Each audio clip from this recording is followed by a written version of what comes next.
I think in terms of the central bank using the gold reserve to stabilize our currency and also build our reserve, I think that is a regular practice by central banks.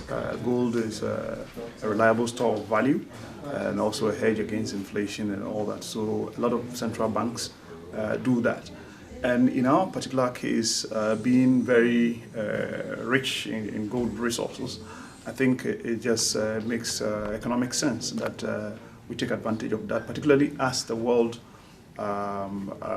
economy in its current state has made gold quite attractive. So a lot of people are going, are going for investment in gold. So the price is doing quite well. So as someone would say, we also have to cash in these times when it is high stake. In terms of the amount of money that the central bank is said to have lost, and again, that one too depends on where you stand. You may call it a cost or a loss. Because every investment requires that you put forward some resources before you get the benefits.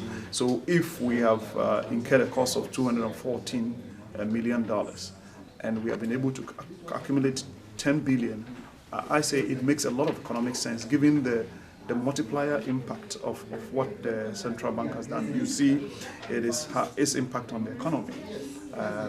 Now we have quite significant stability in our currency, and we are all reaping the benefits.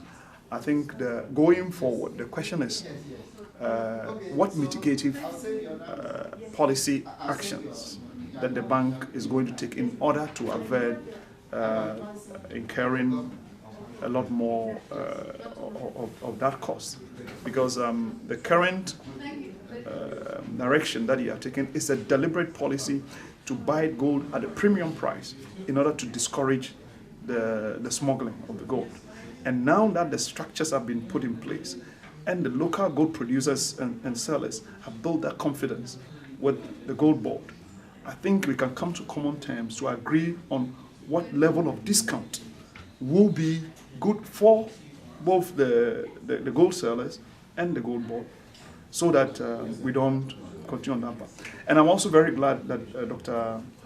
Kwachi mentioned the fact that going forward, the central bank want to even detach itself from the direct operations of the gold board. So in that case, the risk will be shifted.